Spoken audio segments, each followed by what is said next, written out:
Welcome to Telangana వెలుగు. నేను మీ రాజు.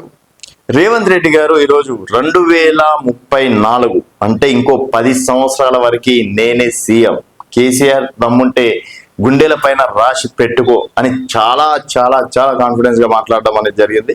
ఈరోజు కొల్లాపూర్ నియోజకవర్గంలో ప్రజా ఇప్పటికీ దాదాపుగా 18 నెలలు కంప్లీట్ అయింది. దానికి సంబంధించి సంబరాల భాగంగా సభ ఏర్పాటు చేశారు. అక్కడ కేసీఆర్ ని ఉద్దేశించి 3 మాటలు, చాలా కీలకంగా మాటలు మాట్లాడడం అనేది జరిగింది రేవంత్ రెడ్డి గారు.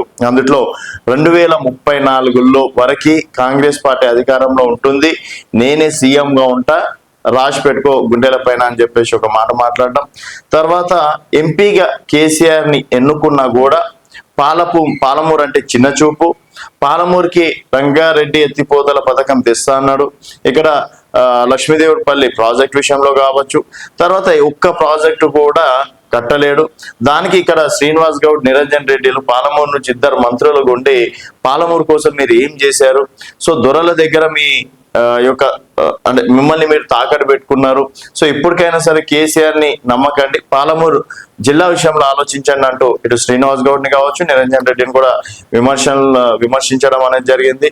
తర్వాత ఎప్పటిలాగే అంటే అధికారంలోకి వస్తా, తర్వాత కేసీఆర్ ఇప్పటి వరకు చేసింది ఏం లేదు, 10 సంవత్సరాలుగా చేసిందంతా గుండు సున్నా, అండ్ కొట్లాడింది ఒకరు, తెలంగాణ తెచ్చింది ఒకరు, క్రెడిట్ సంపాదించింది కేసీఆర్ అని చెప్పేసి విమర్శించారు. తర్వాత ఇంకా రొటీన్ లో భాగంగా కేసీఆర్ గురించి ఎప్పుడు విమర్శించే విధంగానే విమర్శించడం అనేది జరిగింది. తర్వాత ఇంటిగ్రేటెడ్ స్కూల్స్ విషయంలో కావచ్చు, తర్వాత నీ మనుమడు కొడుకు చదువుకున్నట్టు ఇంగ్లీష్ మీడియంలో చదువుకోవద్దు అన్నది నీ భావననా అని చెప్పేసి కూడా ఇట్లాంటి అంటే పథకాల విషయంలో మా మహిళలు అంటే 5 సంవత్సరాలు ఒక మహిళను కూడా నువ్వు మంత్రివర్గంలో చోటు కల్పించలేవు. అదే మేము ఈరోజు మహిళలని 1 కోటి మంది మహిళలని కోటీశ్వర్లు చేస్తున్నాం. ఆర్టీసీలో దాదాపుగా 1000 బస్సులు ఇవ్వడం అనేది జరిగింది. ఇందిరా క్యాంటీన్లో మహిళలతో ఓపెన్ చేపియడం అనేది జరిగింది. వడ్డీ లేని రుణాలు ఈరోజు మహిళలకు ఇస్తున్నాం. దాదాపుగా 600 కోట్లకు పైగా ఇప్పటి వరకు మహిళలు ఫ్రీ బస్ ఎక్కడం అనేది కూడా జరిగింది అని చెప్పేసి కూడా కాంగ్రెస్ ఇప్పటి వరకు మహిళలకు చేసిన విషయాలు కావచ్చు. తర్వాత చంద్రబాబు నాయుడిని కూడా ఇక్కడ విమర్శించడం అనేది జరిగింది. సో చంద్రబాబు నాయుడు గారు దయచేసి మా నీళ్ళని మీరు తీసుకెళ్లొద్దు, అవసరమైతే మీకు లెటర్లు రాయమంటే లెటర్లు రాస్తాం, భేటీలో కూర్చోమంటే భేటీలో కూర్చుంటాం, తర్వాత మీరు అన్ని వేళలా ఇక్కడ తెలంగాణకు సహకరించండి, లేదు కాదు మేము మొండిబట్టు పట్టినట్టు మా నీళ్ళని మీరు తీసుకెళ్తా అంటే మాత్రం తెలంగాణ వాళ్ళకి ఉద్యమం ఏ విధంగా చేయడమో తెలుసు, తర్వాత మా నీళ్ళు మేము ఏ విధంగా కాపాడుకోవడమో తెలుసు అన్నట్టు ఒక రకంగా చంద్రబాబు నాయుడు గారికి ఇండైరెక్ట్ గా వార్నింగ్ ఇచ్చారనుకోవచ్చు.